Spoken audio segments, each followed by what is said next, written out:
morning. I'm Travis County Judge Andy Brown. Thanks y'all for joining us here today as we try to raise awareness and prepare for wildfire season.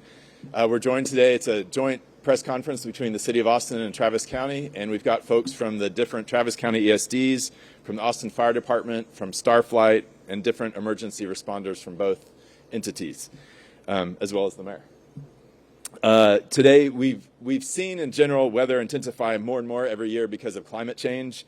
And as we saw earlier this year in February, Texas had the largest wildfire recorded in state history and the second largest wildfire in U.S. history, where over 1 million acres burned quickly in North Texas due to dry, warm, and windy conditions, which we all know contributes to a higher risk of igniting a wildfire. Contrary to popular belief, most wildfires are preventable. They're started every day by people who didn't think they were doing anything wrong and didn't think they were going to start a wildfire. Here in Travis County, I've seen a wildfire started because of a chain dragging, because the driver didn't properly secure the chain on the truck and dragged it on pavement, created a spark, started a wildfire.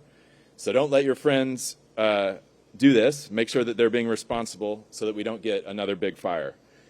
Here in Travis County, we're more likely to see grass fires, which spread quickly and can be very deadly. And here's some ways you can prevent grass fires.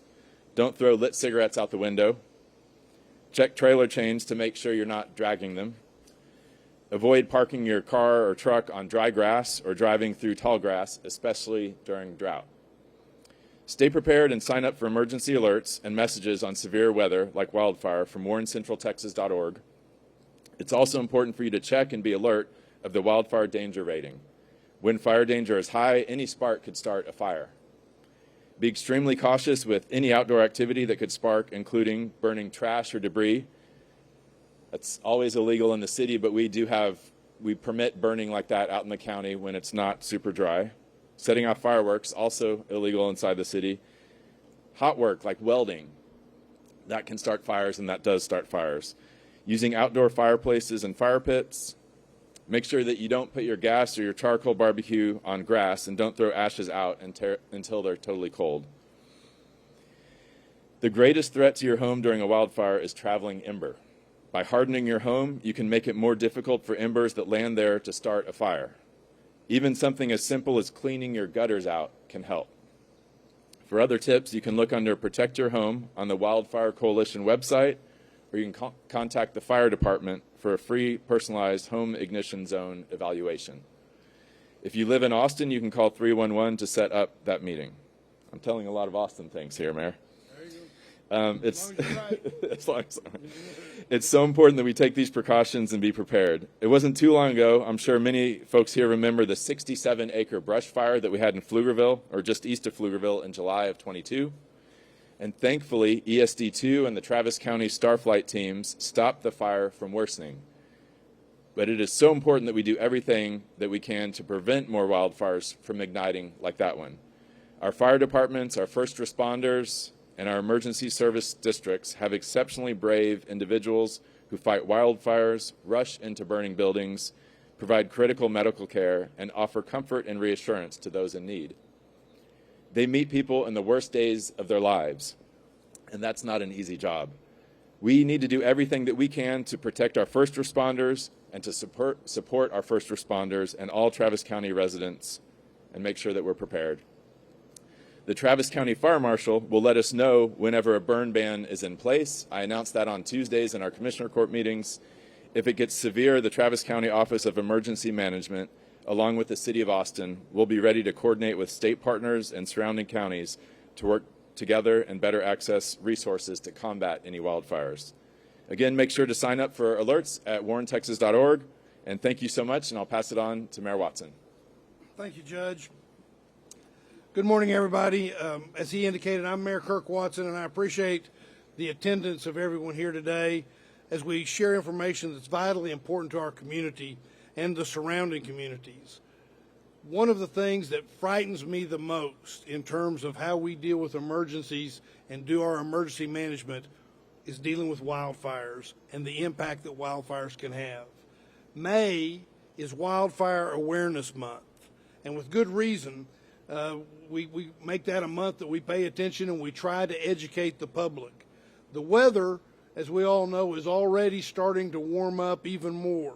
And despite the recent rain, we're still in drought conditions.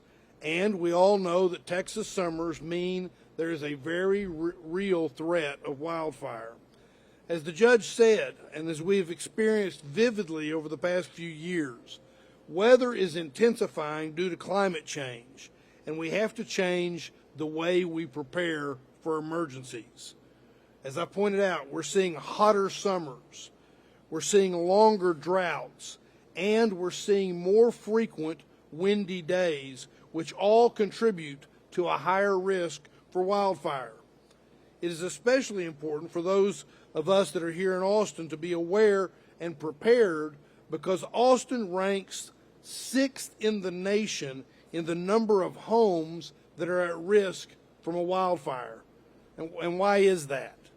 Part of the answer is that the Austin area is experiencing rapid population growth. So many new homes are being built in what's referred to as the wildland urban interface. That is a zone of transition. It's an interface between the unoccupied land and human development. In other words, it's where buildings meet undeveloped land like forests and fields. More than 90% of wildfires are caused by people or infrastructure like power lines, so as the judge indicated. So the rapid growth in homes being built in that zone of transition increases wildfire risk to lives, homes, and businesses. The judge said it very well, but it bears repeating. Remember, flames aren't the main way that fires spread. What he pointed out was, during a wildfire, embers can travel more than a mile from their source and are responsible for the majority of home ignitions. So whether you live in the county or downtown, wildfire could affect you and your family. Fire danger in Central Texas is unique. With our unique vegetation, topography, and climate, our wildfire risk is fundamentally different here.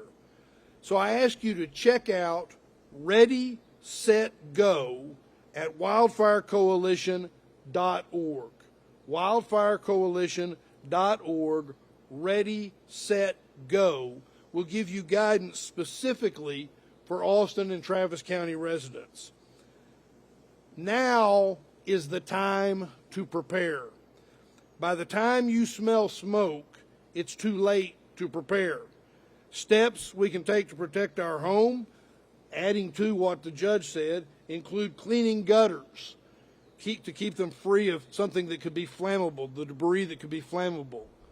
Another one is covering any open vents with metal screens to create a barrier from embers. And take a look at your landscaping. Eliminating dry vegetation close to the home and keep your grass mowed close to the home. Stop some of that. The judge also said there's more information under the Protect Your Home tab. Protect Your Home. It's a tab on the Wildfire Coalition website, which again is wildfirecoalition.org. And he pointed out, and he's accurate, if you live in Austin, you can call 311 to set up a free personalized home ignition zone evaluation. And please, everyone, make sure you know signs so that you can receive, you actually sign up, you know the signs, but you actually want to sign up so that you can receive emergency messages about wildfire. Every time we all get together to talk about disasters or emergencies, that sort of thing, we ask people to sign up for this. And I want to emphasize it and underline it and put it in bold. Please sign up so that we can reach out to you if there's an emergency at warncentraltexas.org. Warn, W-A-R-N, centraltexas.org. That will be a way for you to get specific instructions. Other ways you can help prevent wildfires is by being aware of the current wildfire danger rating, which you can also find at wildfirecoalition.org, and be familiar with the National Fire Danger Rating System. You'll see signs in front of Austin fire stations and often at parks on severe weather days. Follow on social media and sign up for those alerts again at warncentraltexas.org, and that will ensure that you're better kept informed. The county has many programs, as does the city of Austin, to mitigate wildfires, including prescribed fires, or what are known as prescribed burns. You may notice, the public may notice, that these prescribed burns are taking place throughout the year as part of land management tool. We want, the judge and I and all these people around us want the public to know how to recognize a prescribed burn and not call 911 if they see one. Doing so can overwhelm the 911 system. Austin Fire and the city's Homeland Security and Emergency Management Office will be doing outreach to help educate the public on prescribed burns, including information again on ReadyCentralTexas.org. ReadyCentralTexas.org. Judge Brown and I, our message today is that we can't protect Austin and Travis County from wildfire without you, the public. So please be prepared, be aware, and help spread the word. Once again, important websites to know are ReadyCentralTexas.org, WarnCentralTexas.org, and WildfireCoalition.org. We have a number, many experts here that are in the field of what it is we're talking about. They're here with us today to answer any questions that anybody may have. And now what I'll do is open it up for questions. You want to direct? Questions? A lot of talented first responders back here. This is your time. Okay. All right. Well, thank you all very much for coming today. And appreciate your awareness. Make sure to sign up for alerts. Thanks. Thanks, everybody. Thank you all. Appreciate you guys. Thanks for all you